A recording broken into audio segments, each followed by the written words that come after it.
शुभ प्रभात बच्चों, आप सभी को नव वर्ष मंगलमय हो और मैं आशा करता हूँ कि आप सभी अच्छे होंगे। और इस नए साल में हम लोग आज नया चैप्टर पढ़ेंगे, पाठ संख्या 17, एक संसद नदी की। ठीक है, तो आइए संसद शब्द है ना, संसद शब्द जो कि सुनने से वह पता चलता है कि हमारे देश में दो ही शासन व्यवस्था होती है, केंद्र सरकार और राज्य सरकार। ठीक है, तो संसद में दो सदन होते हैं। ठीक है, उच्च सदन और निम्न सदन, जैसा कि आप लोग सिविक्स में पढ़ेंगे। लेकिन यहाँ पर हिंदी में यहाँ पे एक संसद नदी की। ठीक है, अब यहाँ पे नदी की कौन सी संसद है, ये सोचने वाली बात है। तो यह एक रिपोर्टाज है। ठीक है, और यहाँ पर एक नदी को बचाने के लिए, नदी की पानी को बचाने के लिए एक संसद का गठन किया गया है ना। तो संसद का काम है कि उस नदी के अस्तित्व को बचाए, यानी जो कि वह नदी जो है क्या है, वह खतरे में है ना। क्योंकि आप जानते हैं, कहा भी जाता है कि जल ही जीवन है ना, कि नदियों से बहुत फायदे हैं। ठीक है, तो सिंचाई के दृष्टिकोण से, पर्यटन के दृष्टिकोण से, यातायात के दृष्टिकोण से। ठीक है, और आपने पढ़ा भी होगा कि जितनी भी जो सभ्यताएं हैं है ना, जो सिंधु घाटी की सभ्यता, मेसोपोटामिया की सभ्यता, मिस्र की सभ्यता, ये सारी सभ्यताएं जो है वो किसी न किसी वह नदी घाटी के ही किनारे थी। तो इस दृष्टिकोण से नदियों का अस्तित्व बहुत ही मायने रखता है। तो यहाँ पर है कि एक संसद नदी की, यानी इस नदी के अस्तित्व को बचाने के लिए है ना, जो कि नदी का उसका अस्तित्व समाप्त हो रहा है, तो उसको बचाने के लिए जो एक संसद का गठन किया गया है, यानी एक पंचायत का गठन किया गया है, तो उसे कहा गया है कि एक संसद नदी की। इसलिए इस रिपोर्टाज का शीर्षक पड़ा है एक संसद नदी की। इसमें एक राजस्थान की नदी की बात है। जैसे कि आप जानते हैं कि भारत में जो राजस्थान राज्य है, वहाँ पर थार का मरुस्थल है, और मरुस्थलीय क्षेत्र में आप जानते हैं कि वर्षा बहुत कम होती है, जल का अभाव होता है, पेड़ पौधे कम पाए जाते हैं, अत्यधिक गर्मी होती है। तो उस परिस्थिति में अगर कोई नदी बहे तो यह समझिए कि यह एक बहुत ही अच्छी बात है। तो आइए हम लोग चलते हैं अपनी विषय वस्तु पर। ठीक है, सब कोई निकालिएगा पेज नंबर 110, 110। एक संसद नदी की आने वाली दुनिया का एक बड़ा संकट जल का संकट है।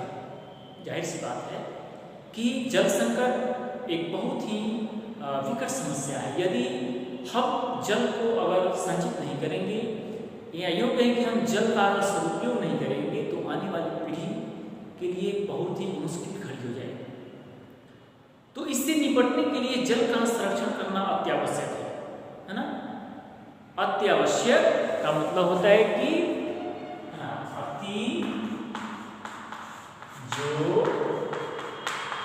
आवश्यक। ठीक है, अत्यावश्यक यानी बहुत जरूरी है। ठीक है, तो जल पुरुष कहे जाने वाले राजेंद्र सिंह ने गांव वालों की मदद से राजस्थान की सूखी धरती को किस तरह जलसिक्त किया, इसे जानने के लिए पाठ को हम पढ़ेंगे कि एक व्यक्ति की इच्छा से और उनकी मेहनत से किस प्रकार से पानी को बचाया जा सकता है। सूखी धरती में पानी लौट आया, सिर्फ पानी ही नहीं लौटा, उसके साथ लौट आई नंगे पहाड़ों पर हरियाली और जीवन में खुशहाली। बरसों से सूखी नदियां न सिर्फ सरस हो गई। ठीक है, सरस का मतलब होता है कि रस के साथ, है ना, तो सरस। ठीक है, तो जो रस यानी रस के पहले सौ उपसर्ग लगा है, जिसका मतलब होता है कि साथ में। ठीक है, तो जिसमें क्या हो कि हरा भरा हो, जिसमें जल हो, ठीक है, उसको हम लोग कहते हैं कि सरस। बल्कि मछलियों व अन्य छोटे छोटे जल जीवों की क्रीड़ा शुरू हो गई और सतत यानी निरंतर लगातार बरसात की सुखद उम्मीदों से अक्सर रीते कोरे आकाश तले सूख चुकी गर्म धरती में जगह जगह पानी का जमा हो जाना। मरुस्थल में यदि बारिश हो तो समझिए कि यह जो है एक मतलब किसी मरते हुए व्यक्ति को यह एक जीवित करने वाला होता है, क्योंकि मरुस्थल में बारिश बहुत कम होती है, पानी का अभाव होता है और उस जगह पे वर्षा का होना बहुत एक आश्चर्य की बात होती है। कुओं का फिर से चढ़ जाना और हरे भरे होते जा रहे खेतों में पानी फेंकती मशीनें देखकर सहसा यानी अचानक, सहसा का मतलब होता है अचानक है, सहसा यानी अचानक। तो कुओं का फिर से चढ़ जाना और हरे भरे खेतों जा रहे खेतों में पानी फेंकती मशीनें देखकर सहसा यकीन करना मुश्किल हो जाता है कि क्या यह वही धरती है जो हर साल मौसम आते ही अकाल और सूखे की चपेट में आ जाता है।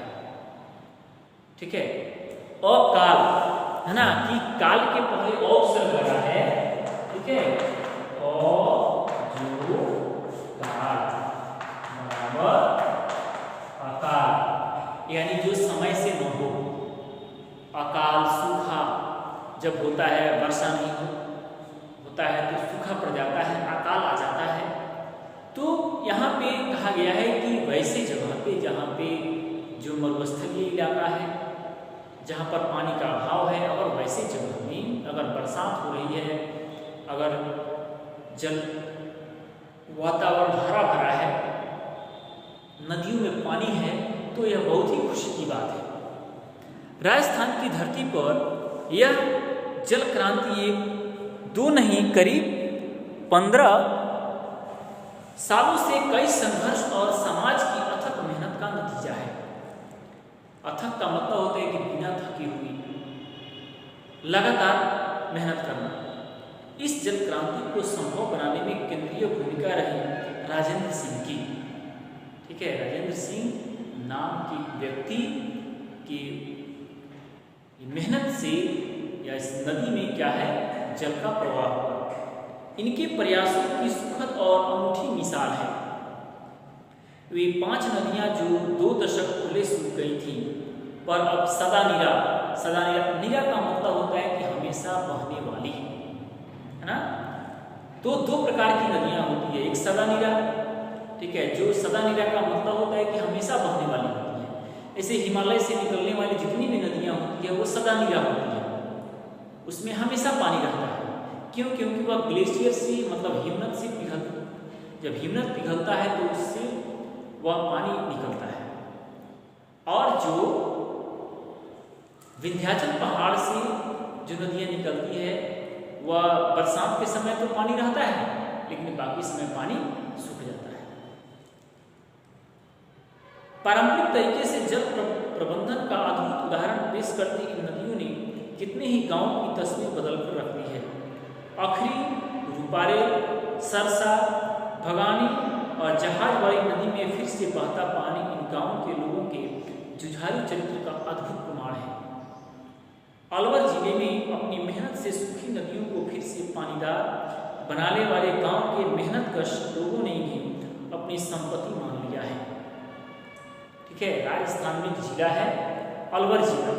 तो यहाँ वहाँ की यह कहानी है कि वो भी वहाँ पर वर्षा कम होता है, लोग पानी के लिए और शुद्ध पेयजल के लिए वह बहुत दूर दूर उन्हें जाना पड़ता है और गवर्नमेंट के द्वारा भी पानी की सप्लाई की जाती है। लेकिन वहाँ पर राजेंद्र सिंह की मदद से पानी का प्रवाह हुआ, नदी में जल का प्रवाह हुआ। एक दिलचस्प बात यह है कि आखिरी नदी को जिलाने वाले लोगों ने तो इसके संरक्षण के लिए आखिरी संसद का गठन कर दिया, है ना, कि आखिरी संसद का गठन कर, ठीक है। मतलब संसद की का मतलब है कि संसद का गठन इसलिए हुआ कि नदी के अस्तित्व को बचाना है, ठीक है। नदी को कोई गंदा नहीं करेगा, कोई उसमें कूड़ा करकट नहीं फेंकेगा और उसके पानी को का कोई दुरुपयोग नहीं करेगा। आखिरी संसद के कई अधिवेशन भी हो चुके हैं। इन बैठकों में लगभग 75 गांवों के लोग हिस्सेदारी करते हैं। आखिरी संसद में पानी के उपयोग के उचित कानून बनते हैं। इन पर सख्ती और बगैर किसी कोताही के अमल भी होता है। एक नियम के अनुसार यदि कोई बाहरी व्यक्ति मछली मारते पकड़ा गया तो उस पर 11 से 1100 रुपये तक का जुर्माना हो सकता है। इस नदी पर किसी सरकार का नहीं, आखिरी संसद का कानून चलता है। इस समय आखिरी संसद के 100 से ऊपर सदस्य हैं। मतलब कि जो संसद का नाम रखा गया उसका नाम है आखिरी संसद, क्योंकि उस नदी के अस्तित्व को बचाने के लिए जो संसद का गठन किया गया उसका नाम ही रखा गया आखिरी संसद। और उसका काम यही था कि अगर कोई व्यक्ति इसके पानी का दुरुपयोग करता है, इसको गंदा करता है या इसमें कोई अगर मछली मारता है तो उस पर जुर्माना लगेगा। और जुर्माना कितना, तो 11 रुपया से लेकर के 1100 और उसके लगभग 100 सदस्य यानी 100 मेंबर उसके सदस्य थे आखिरी संसद। जब आखिरी सहित अन्य नदियां सूख चुकी थी तो इन्हें पुनर्जीवित करने के लिए प्रशासन ने कोई ध्यान नहीं दिया। पर जब लोगों की लगन और मेहनत से इनमें पानी बहने लगा तो स्थानीय प्रशासन ने इन पर नजरें टिका ली। एक ठेकेदार को आखिरी में मछली मारने का ठेका दे दिया गया, पर वह ठेकेदार अपने दल के साथ हमीरपुर गांव पहुंचा तो गांव वालों ने पूरी एकता से उसका विरोध किया। ठेकेदार को तब गांव वालों ने अपनी संसद के बारे में बताया और साथ ही गिना दिया नियम भी। ठेकेदार के पास चुपचाप चले जाने के अलावा कोई रास्ता नहीं था। यानी एक ठेकेदार चाहता था कि उस आखिरी संसद में हम मछली मारें, लेकिन आखिरी संसद के जो सदस्य थे वे लोग इजाजत नहीं दी। क्यों? क्योंकि इससे जल का अस्तित्व समाप्त हो सकता था, नदी का अस्तित्व समाप्त हो सकता था। दुख और कमजोरी में समाज का साथ देने के विचार से राजेंद्र सिंह अक्टूबर 85 में यानी 1985 में राजस्थान के अलवर जिले के किशोरी गांव में पहुंचे थे। वे समाज को शिक्षित करना चाहते थे। यहाँ आकर उनका शिक्षा के पूर्वाग्रहों का किला टूट गया। गांव के बुजुर्गों ने उन्हें एक बड़ी नेक सलाह दी। पढ़ाई से पहले पानी। सूखे से बरसों से जूझ रहे बूढ़े लोगों के ज्ञान और समाज की दशा को देखकर राजेंद्र सिंह को ये बात जच गई। उन्हें लगा इस समाज को वाकई पढ़ाई से पहले पानी की जरूरत है। अपने साथियों के साथ तब उन्होंने पानी बचाते और बढ़ाने का काम करने का मन बना लिया। तो मतलब लोगों ने समझा कि पढ़ाई से ज़्यादा पानी का जरूरत है ना, क्योंकि हमें भोजन, वस्त्र, आवास ये मूलभूत आवश्यकताएं हैं और उसमें पानी भी आता है, क्योंकि भोजन वस्त्र से भी ज़्यादा जरूरी है पानी। तो हमें सब काम को छोड़कर के पानी को बचाना चाहिए, पानी का दुरुपयोग नहीं करना चाहिए। अब सवाल था कि आखिर यह सब कैसे होगा। इसके लिए राजेंद्र सिंह को किशोरी और गोपालपुरा गांव के उन्हीं पुराने और अनुभवी लोगों की मदद लेनी पड़ी। गांव के लोगों ने उन्हें पारंपरिक जल प्रबंधन की पुरानी विधियों की विस्तार से जानकारी दी।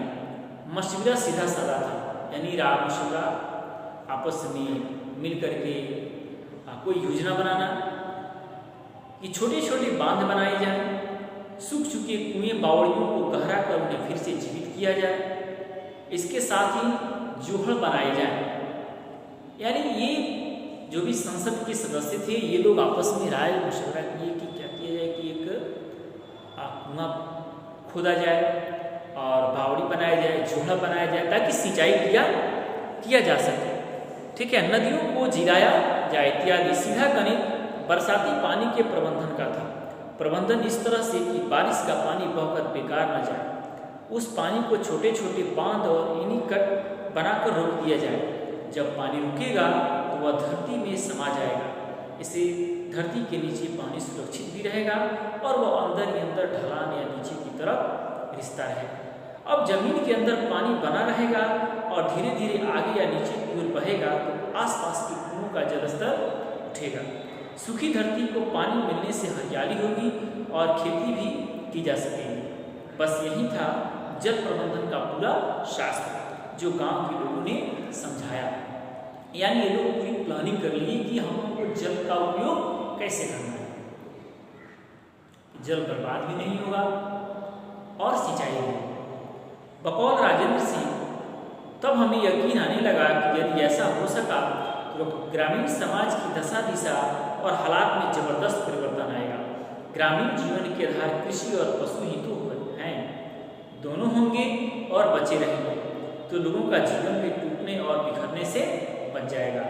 गांव के लोगों ने भी यह समझाया कि जिस समाज में रहकर काम करना है सीखना भी सिर्फ वहीं से होगा, दूसरे करना भी वहीं होगा जो समाज चाहता है। ठीक है, फैसला भी समाज का और मेहनत भी। आपको सिर्फ समाज का साथ देना है, उसे परंपराओं का स्मरण कराना है। कुल मिलाकर हालात से हारे लोगों की निराशा दूर करनी है ताकि वे इस काम को आत्मविश्वास से करें। इसके लिए पहले लोगों का मन बनाना होगा, उन्हें काम के तरीके और इससे मिलने वाले लाभ के बारे में समझाना पड़ेगा। ठीक है, कि लोग प्लानिंग बनाए कि क्योंकि गांव की बात है कि गांव में खेती बाड़ी और पशुपालन ही उनके जीने का मुख्य आधार होता है। तो यह जीवित तब रहेगा तब जब पर्याप्त जल होगा और इस नदी में जल रहेगा, कुएं बनाए जाएंगे, जोहड़ बनाया जाएगा और उससे सिंचाई की जाएगी, खेती बाड़ी होगी, पशुचारण होगा, पशु को पानी पीने के लिए कोई दिक्कत नहीं होगा, ताकि यह गांव का एक समझिए कि अर्थव्यवस्था क्या हो जाएगा आगे। ठीक है, तो हम लोग, मैं आशा करता हूं कि यहाँ तक आप लोग समझ चुके होंगे और फिर हम लोग अगले वीडियो में यानी अगले क्लास में हम लोग और आगे तक पढ़ेंगे और इसको समाप्त करेंगे और देखेंगे कि यह एक संसद नदी की इस रिपोर्टाज का आखिर इसका इस शीर्षक की सार्थकता क्या है। तो फिर हम लोग अगले वीडियो में मिलेंगे। धन्यवाद।